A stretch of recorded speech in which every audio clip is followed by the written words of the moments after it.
Hello guys, लर्निफाई आई के YouTube channel में आप सभी का बहुत बहुत स्वागत है। मेरा नाम है अविनाश प्रताप सिंह और हम इस सीरीज़ में इन्वॉल्वमेंट पढ़ रहे हैं।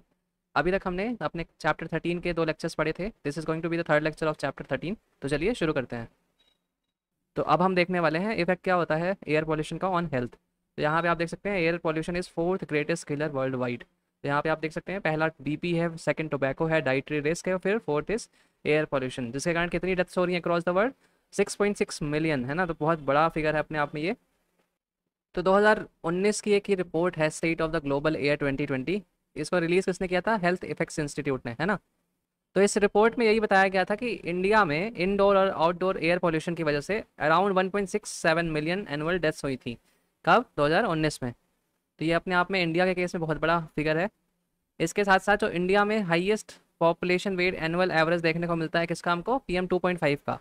और उसी के साथ साथ ओजोन का वर्ल्ड में third highest population weight annual average हमको देखने को मिलता है। मतलब रिस्क PM2.5 का रिस्क इंडिया में या इंडियन सिटीजन्स के ऊपर हाईएस्ट है इन पूरे वर्ल्ड में देखेंगे तो।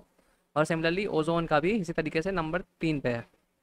तो ग्लोबली 2019 में एयर पोल्यूशन के कारण 6.6 मिलियन डेथ्स हुई थी, जिसमें 4.14 मिलियन किस में थी? आउटडोर PM2 एक्सपोजर के कारण। और जो रेस्ट 2.31 मिलियन थी वो हाउस होल्ड या फिर इंडोर, जिसे हम बोलते हैं, इंडोर एयर पोल्यूशन के कारण थी। फिर एयर पोल्यूशन और ऑक्यूपेशनल हेल्थ हजार्ड कौन कौन से हैं? तो जैसे कुछ सब्सटेंसेज हैं हमारी, बेंजीन हो गया, क्रोमियम हो गया, नाइट्रोसामाइंस हो गया, एस्बेस्टोस हो गया। तो जब हम इनको इनहेल कर लेते हैं तो इसके कारण क्या होता है? बहुत सारी डिसीजेज होती हैं हमारी बॉडी में। जैसे लंग कैंसर हो सकता है, ब्लैडर का बीमारी हो सकता है, स्किन इन्फेक्शन हो सकता है, मीसोथेलियम हो सकता है, या लीवर में कोई प्रॉब्लम हो सकती है। तो इस तो ये सारे एयर पोल्यूशन या सब्सटेंसेस के कारण ये सारी बीमारियां हो सकती हैं। फिर ऑक्यूपेशनल अस्थमा भी है। ये किसके कारण होता है? ऑर्गेनिक डस्ट के कारण, माइक्रो ऑर्गेनिज्म के कारण, बैक्टीरिया के कारण, फंगी, मोल्ड या फिर कोई केमिकल के कारण।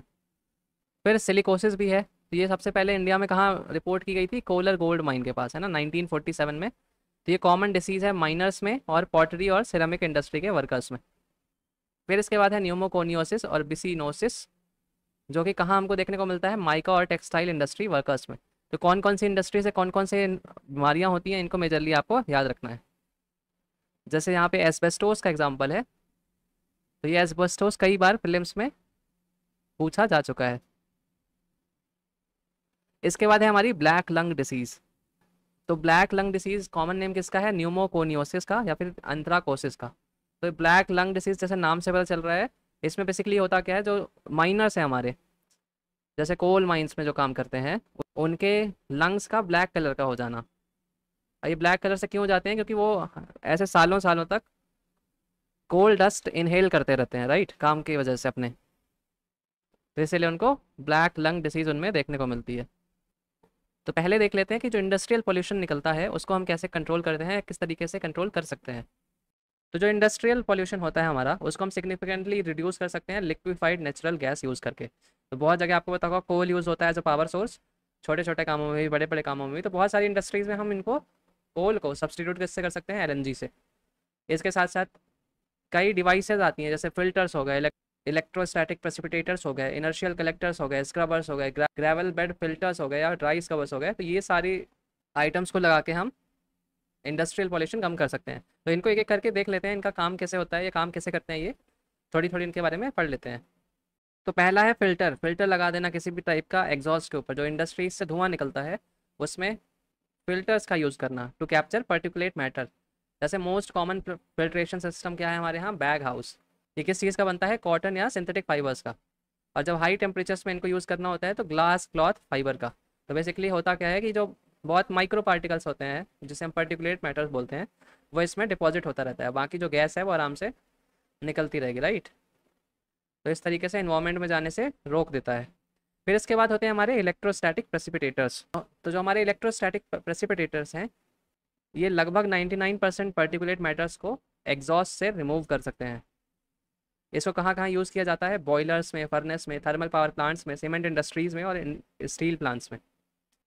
सो बेसिकली इसमें होता क्या है? जो हमारी डस्ट निकल रही होती है उसको चार्ज कर दिया जाता है आयन से, और फिर ऊपर जाते ही अपोजिट चार्ज के आयन से उसको कलेक्ट कर लिया जाता है। फिर इसके बाद है हमारे इनर्शियल कलेक्टर्स। सो इसमें बेसिकली क्या होता है कि जो हमारे सस्पेंडेड पर्टिकुलेट मैटर्स हैं, जो बहुत टाइनी पार्टिकल्स हैं, पॉल्यूटेंट्स हैं हमारे, इनका इनर्शिया गैस के कंपैरिजन में ज़्यादा होता है। सो बेसिकली सेंट्रीफ्यूगन प्रोसेस को यूज़ करके, मतलब ऐसे गोल गोल गोल गोल घुमा के जो हैवी पार्टिकल्स हैं वो जल्दी निकल जाते हैं, तो उससे इनको कलेक्ट कर लिया जाता है। फिर इसके बाद है हमारे स्क्रबर्स। तो स्क्रबर्स को क्या बोला जाता है? Wait collectors. सो हमारे जो स्क्रबर्स हैं बेसिकली ये एरोसॉल को रिमूव करते हैं, किससे? स्ट्रीम ऑफ गैस से। कौन कौन सी प्रोसेस होती है इसमें? Collecting wet particles on surface, और the particles are wetted by scrubbing liquid. फिर जो हमारे स्क्रबर्स होते हैं ये गैसेस लाइक सल्फर डाइऑक्साइड इसको भी रिमूव कर सकते हैं। इसके बाद है कैटालिटिक कन्वर्टर्स। सो कैटालिटिक कन्वर्टर कहाँ यूज़ होते हैं? कार्स में। तो इसमें एक्सपेंसिव मेटल होते हैं इसके अंदर, प्लेटिनम हो गया, जैसे पैलेडियम हो गया या रोडियम हो गया, ये किसमें? कैटलिस्ट की तरह काम करते हैं इनमें। और इनका काम क्या है? जो एग्जॉस्ट से हार्मफुल गैसेस निकल रही है उसको रिड्यूस करना। आपने ये भी न्यूज़ सुनी होगी कि कैटालिटिक कन्वर्टर चोरी भी बहुत होते हैं। क्यों? क्योंकि इन्हीं मेटल्स के कारण चोरों को पता है कि इसमें एक्सपेंसिव मेटल मिलते हैं, इसलिए बहुत कारों का ये निकाल लिया जाता है या फिर चुरा लिया जाता है। फिर जो हमारे मोटर व्हीकल्स हैं जिनमें कैटालिटिक कन्वर्टर्स लगा होता है उसमें अनलीडेड पेट्रोल का इस्तेमाल किया जाना चाहिए। क्यों? क्योंकि जो लेड होता है हमारा वो इन कैटलिस्ट को इनएक्टिवेट कर देता है, मतलब ख़राब कर देता है। फिर इसके बाद है हमारा pollution index to control industrial pollution. So basically जो हमारा सेंट्रल पॉल्यूशन कंट्रोल बोर्ड है और स्टेट पॉल्यूशन कंट्रोल बोर्ड है, इन दोनों ने मिलकर 2009 और 10 में स्टडी कैरी आउट की थी, और इन लोगों ने आइडेंटिफाई किए थे इंडस्ट्रियल क्लस्टर्स। मतलब कौन कौन से इंडस्ट्रीज़ कहाँ कहाँ पे बसी हुई हैं, किस टाइप की इंडस्ट्रीज़ हैं, एक टाइप की इंडस्ट्री में कितना कितना डिस्टेंस है। सपोज करिए सीमेंट की इंडस्ट्री, तो उसका डिस्ट्रीब्यूशन कैसे है इंडिया में। तो इस तरीके से क्लस्टर्स वेर आइडेंटिफाइड, और इन एरियाज़ को क्या नोटिफाई कर दिया गया था? Polluted industrial areas. तो जो हमारे इंडस्ट्रियल सेक्टर्स हैं इनको कैटेगराइज करने के लिए जो हमारी ministry of environment forest and climate change है, इन लोगों ने क्राइटेरिया डेवलप किया था जिसको हम बोलते हैं पॉल्यूशन इंडेक्स। तो इनमें कौन कौन से पैरामीटर्स थे? एयर पॉल्यूशन कितना निकल रहा है किसी इंडस्ट्री से, वाटर पॉल्यूटेंट कितने इंडस्ट्री से निकल रहे हैं, हजार्डस वेस्ट कितने इंडस्ट्री से निकल रहे हैं, ये जितनी हमारी रिसोर्सेज हैं जैसे बिजली हो गया, लैंड हो गया, उसको वो किस तरीके से कंज्यूम कर रही है। तो इन सब के बेसिस में जो हमारी इंडस्ट्रीज़ थी उनको नंबर्स दिए गए थे 0 से लेके 100 तक, है ना। तो जितनी जितनी वैल्यू पाई की या फिर पॉल्यूशन इंडेक्स की बढ़ती जाती है 0 से 100 के स्केल में, उतनी ज़्यादा जो पॉल्यूशन करने की कैपेसिटी है वो बढ़ती जाती है। सो मतलब सपोज करिए किसी इंडस्ट्री को 90 पॉइंट मिले हैं पीआई में और किसी को 20, है ना। तो 20 वाली बहुत कम पॉल्यूशन एमिट करती है एज़ कम्पेयर टू 90 वाली। तो ये क्राइटेरिया जो बनाए गए थे इससे एक मेंटल प्रेशर भी पड़ता है इंडस्ट्रीज़ में टू अडॉप्ट क्लीनर टेक्नोलॉजीज़। क्योंकि अगर किसी का नंबर ख़राब होता जाएगा तो उन लोगों पे प्रेशर आएगा मैनेजमेंट पे कि ये कंपनी की परफॉर्मेंस ख़राब हो रही है पॉल्यूशन को लेके या इन्वायरमेंट को लेके। तो उस लिहाज से भी ये इंपॉर्टेंट है। उसके साथ साथ जो लीगल कार्रवाई है जैसे एनजीटी हमारा है, नेशनल ग्रीन ट्राइब्यूनल, ये भी कोई कंपनी को बंद करने का आदेश दे सकता है अगर कोई एक लिमिट से ज़्यादा पॉल्यूशन फैला रही है तो, है ना। तो पॉल्यूशन इंडेक्स का इस तरीके से बहुत ही रेलेवेंस है। तो यहाँ पे देख सकते हैं आप कैटेगरीज को कैसे डिवाइड किया गया है। रेड कैटेगरीज में ऐसी इंडस्ट्रीज आती हैं जिनका पॉल्यूशन इंडेक्स स्कोर 60+ है। इसमें कितनी इंडस्ट्री है हमारी? 60 इंडस्ट्री आती हैं। फिर ऑरेंज कैटेगरी में कौन सी इंडस्ट्रीज हैं? ऐसी इंडस्ट्री जिनका पॉल्यूशन इंडेक्स स्कोर 41 से 59 के बीच है। इनके नंबर्स कितने हैं? 83 नंबर्स। फिर ग्रीन कैटेगरी में कौन सी आती है? जिनका पीआई स्कोर है 21 से 40 के बीच में। ऐसे 63 हमारी इंडस्ट्रीज हैं। फिर वाइट कैटेगरी, वाइट कैटेगरी को क्या बोलते हैं? Practically non polluting. तो जिनका पीआई स्कोर 20 तक है, ऐसी इंडस्ट्रीज हैं वाइट कैटेगरी में। तो टोटल नंबर कितनी है इसमें? 36 industries, right. So white category में रहने का फ़ायदा क्या है इंडस्ट्री का? इन लोग को इन्वायरमेंट क्लियरेंस नहीं लेनी पड़ती है या फिर कोई भी कंसेंट टू ऑपरेट। ये बस इंटीमेशन दे देते हैं जो स्टेट पॉल्यूशन कंट्रोल बोर्ड है या सेंट्रल पॉल्यूशन कंट्रोल बोर्ड कि हम बिजनेस शुरू कर रहे हैं या इंडस्ट्री लगा रहे हैं यहाँ पे, और ये बिना क्लियरेंस के आराम से काम कर सकते हैं। सिमिलरली जो हमारी रेड इंडस्ट्रीज़ हैं, रेड कैटेगरी की इंडस्ट्रीज़, वो परमिटेड नहीं है इकोलॉजिकली फ्रेजाइल या प्रोटेक्टेड एरियाज़ के अराउंड। आप यहाँ पे देख सकते हैं कौन कौन सी इंडस्ट्रीज़ आती हैं कौन कौन सी कैटेगरी में, एक बार इसकी रीडिंग आप कर सकते हैं। फिर इसके बाद जो नेक्स्ट तरीका है जिससे हम पॉल्यूशन को कंट्रोल कर सकते हैं वो है कोल गैसिफिकेशन। तो गैसिफिकेशन एक बेसिकली प्रोसेस है जिसमें हम कार्बन बेस्ड जो सब्सटेंस होते हैं, रॉ मटेरियल है, कचरा है, गार्बेज है कहीं पे, उसको हम किस में चेंज करते हैं? सिंथेटिक गैस पे, सिन गैस पे, या हम इसको प्रोड्यूसर गैस भी बोलते हैं। तो synthetic gas is a mixture of carbon monoxide and hydrogen. इसको आपको याद रखना है किसका किसका मिक्सचर है ये दोनों, है ना, CO और हाइड्रोजन। फिर यही सिन गैस को हम और प्रोसेस करके सिंथेटिक मीथेन में चेंज कर सकते हैं या फिर किसी लिक्विड बायोफ्यूल में सच एज सिंथेटिक डीजल। तो आप देख सकते हैं कचरा तो हमारा कम हो ही रहा है, साथ साथ में हम ऐसे सोर्स में इसको चेंज कर रहे हैं जो पावर वापस देने के लिए यूज़ किया जा सकता है। यहाँ पे प्रोसेस लिखी है कैसे होता है ये। फिर हमारी जो कोल गैसिफिकेशन है, it is one of the cleanest ways to convert coal into electricity, hydrogen and other energy products. ऐसा क्यों है? क्योंकि कोल को आप नॉर्मली जलाएंगे तो उससे carbon monoxide, carbon dioxide, sulphur dioxide, पता नहीं कितने टाइप की गैसेस निकलती हैं। लेकिन जब गैसिफिकेशन प्रोसेस हो जाती है तो ये ऐसे फॉर्म में चेंज हो जाता है जो बहुत ही यूज़फुल है और बहुत ही कम पॉल्यूशन प्रोड्यूस करता है। हमारा टारगेट क्या है? 100 मेट्रिक टन कोल गैसिफिकेशन का बाई 2030। तो कोल गैसिफिकेशन से हमारे गार्बेज के जो पहाड़ होते हैं, कई बहुत जगह आप देखेंगे, या फिर नॉर्मल जो गैसिफिकेशन प्रोसेस है उससे ये कम होते जाते हैं। और जो मीथेन निकलती है इन जगहों से वो भी कम होगी इनके साथ साथ, है ना। तो एक तरफ हमको पावर तो मिल ही रही है और साथ साथ में हमारा कचरा या गंदगी भी कम ही हो रहा है। फिर कौन कौन से मेजर्स लिए गए हैं जो व्हीकल का पोल्यूशन है इंडिया में उसको रोकने के लिए? तो आप देख सकते हैं जो कैटेलिटिक कन्वर्टर की ड्यूरेबिलिटी है उसके लिए स्टैंडर्ड सेट कर दिए गए हैं। जो दिल्ली जैसी बड़ी सिटी है हमारी जहाँ पॉल्यूशन की बहुत प्रॉब्लम है, वहाँ के व्हीकल्स को पीयूसी सर्टिफिकेट रेगुलर इंटरवल पे चाहिए होता है चलने के लिए, है ना, नहीं तो उनका चलान वलान कटता है। फिर जो हमारी फ्यूल की क्वालिटी थी उसको भी इम्प्रूव किया गया है BS4 से BS6 नॉर्म के अंडर। BS6 नॉर्म में आप देख सकते हैं मैक्सिमम 10 पार्ट पर मिलियन अलाउड है जो हमारा सल्फर कंटेंट है, एज़ कम्पेयर टू जो हमारा BS4 था जिसमें 50 पार्ट पर मिलियन अलाउड था। फिर कई साल पहले तक लेड यूज़ होता था हमारे पेट्रोल्स में ऑक्टेन लेवल बढ़ाने के लिए, लेकिन इसको भी बैन कर दिया गया है। अभी मैंने बताया था कि किस तरीके से कैटेलिटिक कन्वर्टर्स ख़राब हो जाते हैं हमारे, है ना, जब लेड की प्रेजेंस होती है फ्यूल में।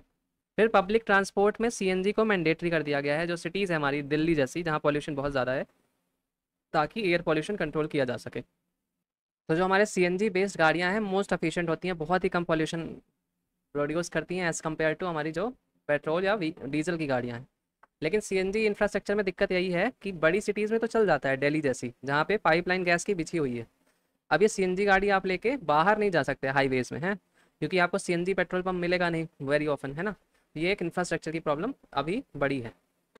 फिर व्हीकल स्क्रैपेज पॉलिसी लाई थी 2021 में गवर्नमेंट ने कि जो 15 साल से पुराने व्हीकल हो गए हैं उनको गवर्नमेंट स्क्रैप करेगी। इसमें जो प्राइवेट हमारे व्हीकल्स हैं अगर वो 20 साल से पुराने हो गए हैं तो उनको डी रजिस्टर भी कर दिया जाएगा, मतलब वो वापस उनको रजिस्ट्रेशन सर्टिफिकेट नहीं मिलेगा RTO से। सिमिलरली कमर्शियल व्हीकल के लिए 15 साल ये एज है।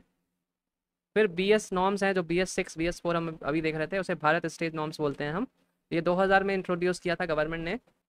तो इसमें कई गैस के जो हमारे क्राइटेरिया होते हैं अलग अलग, उस बेसिस पे ये नॉर्म्स बनते हैं तो 2020 से हमारे इंडिया में BS6 नॉर्म चल रहे हैं। अब इंडिया में कोई भी गाड़ी जो बनेगी नई वो BS6 नाम को उसको कॉम्प्लाई करना पड़ेगा। और से BS6 हम क्यों आए थे डायरेक्टली, क्योंकि जो हमारा ऑब्लिगेशन था कार्बन फुटप्रिंट ऑब्लिगेशन जो हमारा होता है इंटरनेशनल लेवल पे, उसको फुलफिल करने के लिए BS5 में जाते तो वो फुलफिल नहीं हो पाता, हम बहुत ज़्यादा पीछे हो जाते अपने टारगेट से अचीव करने के लिए, इसीलिए डायरेक्ट हमने BS4 से BS6 नॉर्म की तरफ स्किप किया है। तो कमिटमेंट हमारी कौन कौन सी हैं यहाँ पे आप देख सकते हैं। Improve the emission intensity of its GDP by 33% to 35% below 2005 levels. Increase the share of non-fossil fuel based electricity to 40% by 2030. Enhance forest cover which will absorb 2.5 to 3 billion tons of carbon dioxide by 2030. तो ये हमारे targets हैं, इन्हीं को fulfil करने के लिए हम डायरेक्ट BS6 नॉर्म की तरफ आ गए थे। सो एडवांटेज क्या है BS6 व्हीकल और फ्यूल के? हमारे जो पर्टिकुलेट मैटर है डीजल कार्स में वो कम, कितना कम हो गया है? 80% अपने लास्ट लेवल से। नाइट्रोजन ऑक्साइड जो डीजल कार से निकलता था वो 70% रिड्यूस हो गया है, पेट्रोल कार से 25% रिड्यूस हो गया है। तो इस तरीके से देख सकते हैं कई बेनिफिट हमको मिले। उसके साथ साथ इम्पैक्ट क्या हुआ आम जिंदगी में? थोड़ी एक्सपेंसिव हो गए हमारे जो व्हीकल्स आते थे, है ना, क्योंकि नई टेक्नोलॉजी थी, जो नई जो नए इंजन बनाना, नई टेक्नोलॉजी में रिसर्च करना, तो कंपनीज ने इन जनरल व्हीकल्स की कॉस्ट बढ़ा दी। फिर जो हमारा फ्यूल है वो भी एक्सपेंसिव हो गया थोड़ी। तो ये सारे इम्पैक्ट्स रहे हैं। तो 2017 में जो गवर्नमेंट ऑफ इंडिया थी इसने अनाउंस किया था कि India want to go fully electric by 2030। लेकिन ये अभी आइडिया फाइनल नहीं हो पाया है क्योंकि अभी बहुत सारे गैप हैं both in terms of infrastructure and financial risk. Similarly NITI Aayog है हमारा जो, उसने 2 व्हीलर्स और 3 व्हीलर्स में बैन का भी बोला था। देख सकते हैं आप 2025 से 2 व्हीलर और 2023 से 3 व्हीलर्स पे, ये जो हमारे पेट्रोल और डीजल चलने वाले थे। हालांकि ये सजेशंस हैं तो इतना कोई रेलेवेंस नहीं है जब तक कोई गवर्नमेंट इस पर एक्शन नहीं लेती। और एक्शन भी अनलाइकली है, क्योंकि जब तक अच्छा इंफ्रास्ट्रक्चर ईवी चार्जिंग का या बैटरी का या रेंज का नहीं मिल पाता, तो इतना कोई हार्श स्टेप गवर्नमेंट नहीं उठाएगी। तो इसी एडॉप्शन को तेज़ करने के लिए फेम स्कीम लाई गई थी, faster adoption and manufacturing of electric vehicles in India. तो इसमें बेसिकली गवर्नमेंट सब्सिडी देती थी, आप अगर कोई इलेक्ट्रिक व्हीकल लेने जाते थे तो उसमें फेम सब्सिडी हमको मिलती थी, है ना, 10,000 20,000 ऐसे अलग अलग रेट्स पे। उसी तरीके से अगर कोई चार्जिंग स्टेशन बना रहा है उसको भी सब्सिडी मिलेगी। तो 10,000 करोड़ का स्कीम का आउटले बनाया गया था, और बहुत अच्छे से बहुत जगह बांटा भी गया है फेम स्कीम के थ्रू। फिर ईवी चार्जिंग गाइडलाइंस में आई थी, ताकि ईवी एडॉप्शन एनकरेज किया जा सके, क्योंकि इलेक्ट्रिक व्हीकल लोग तभी खरीदेंगे जब जगह जगह पे उनको इलेक्ट्रिक व्हीकल चार्जिंग स्टेशन मिलेंगे, है ना। किसी ने एक गाड़ी ले ली, कार, अब उसको दूसरी सिटी जानी है, तो जब तक पूरे रास्ते में उसको प्रॉपर इलेक्ट्रिक चार्जिंग स्टेशन नहीं मिलेंगे तो उसके अंदर हमेशा मन में डर बना रहेगा, इसीलिए लोग हेजिटेंट हैं अभी खरीदने में। तो ये सारे आप देख सकते हैं, जो चार्जिंग इंफ्रास्ट्रक्चर है उसको बढ़ाने के लिए इस तरीके से। फिर टैक्स इंसेंटिव भी दी गई थी, टैक्स एग्जम्पशन ऑफ 1.5 लाख जो इलेक्ट्रिक व्हीकल खरीदेगा, है ना, 2019 और 2020 के बजट में। फिर इलेक्ट्रिक व्हीकल्स में जो जीएसटी का रेट है उसको भी 12 से गिराकर 5% कर दिया गया था, और चार्जर्स जो है हमारे उसको 18 से गिराकर 5%। ये सारे स्टेप्स इसीलिए लिए गए थे ताकि जो हमारा ईवी इंफ्रास्ट्रक्चर है इंडिया में, इंफ्रा, ये इम्प्रूव हो सके।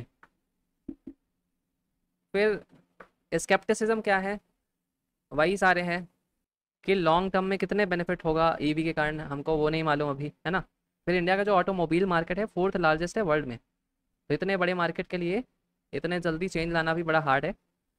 फिर हमारे पास कोई रिजर्व भी नहीं है बैटरी बनाने के लिए, है ना। आपको पता होगा बैटरी के बिना ईवी नहीं चल सकती।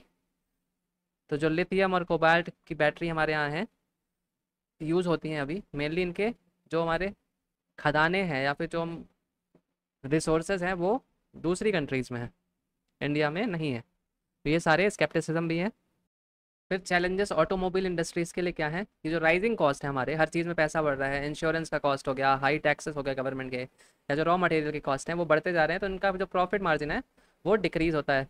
फिर जब कोई गवर्नमेंट नई स्कीम्स ला देती है कि BS4 से BS6 में डायरेक्ट जाओ, है ना, तो इससे इनको ह्यूज इन्वेस्टमेंट करनी पड़ती है, जिसके कारण इनका प्रॉफिट नुकसान बहुत होता है ना।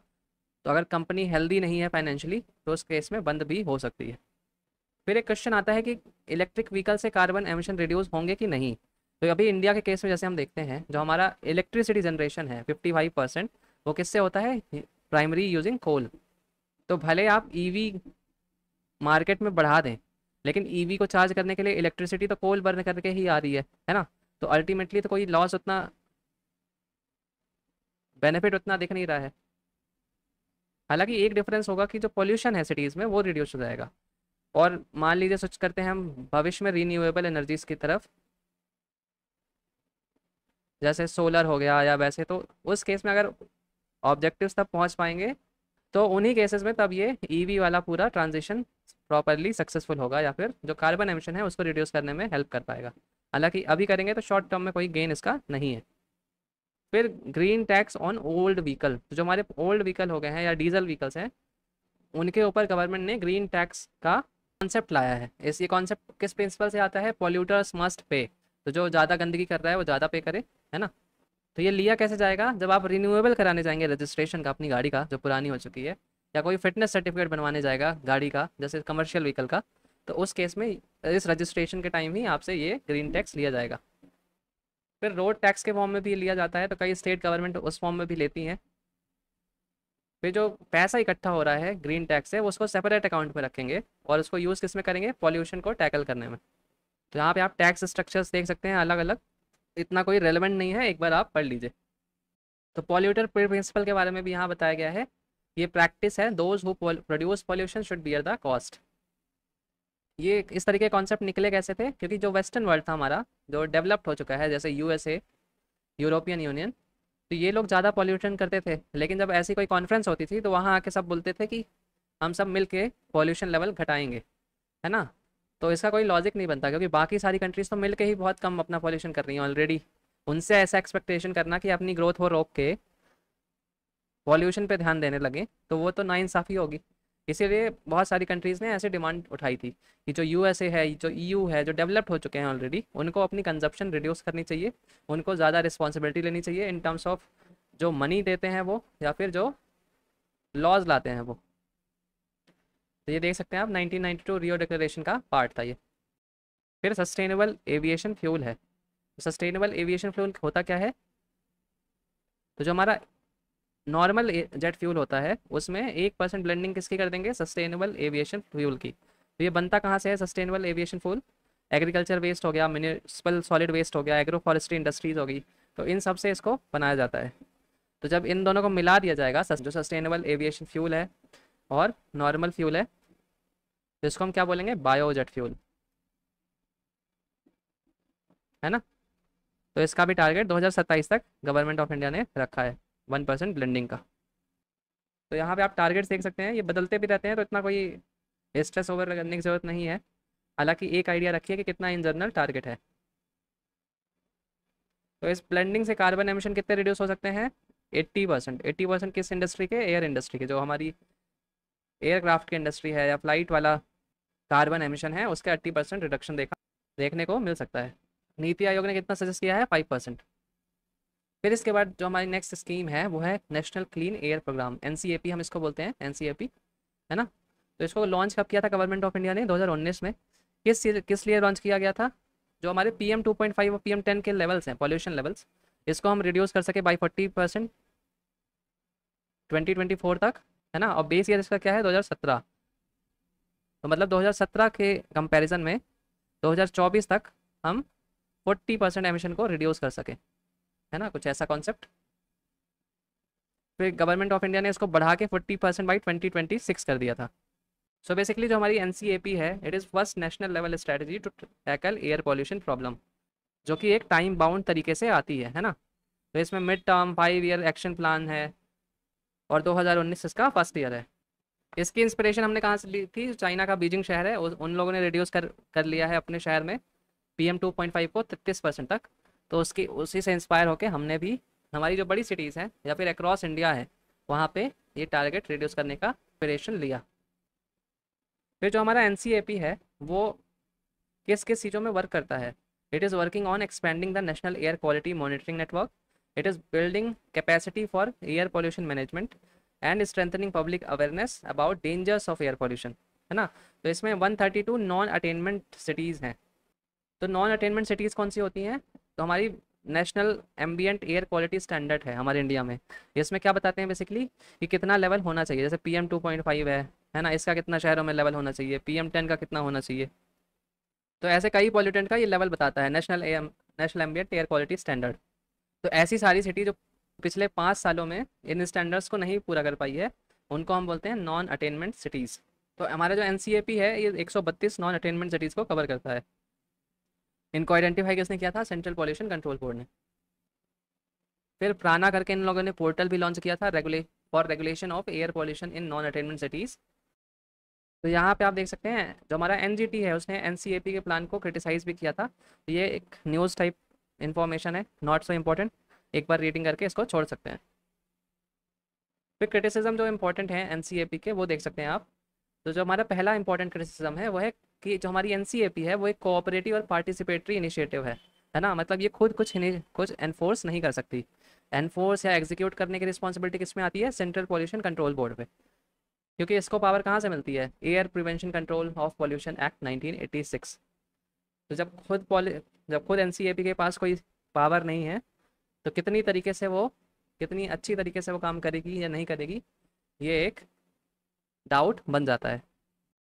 तो देख सकते हैं जो हमारा 11th और 12th 5 ईयर प्लान था, उन लोगों ने एनसीएपी की स्ट्रैटेजी को अडॉप्ट भी किया था, बट उसका भी कुछ नहीं हुआ क्योंकि कोई लीगल बैकिंग तो है नहीं एनसीएपी के पास, है ना। तो ये अपनी सबसे बड़ी इसकी प्रॉब्लम है।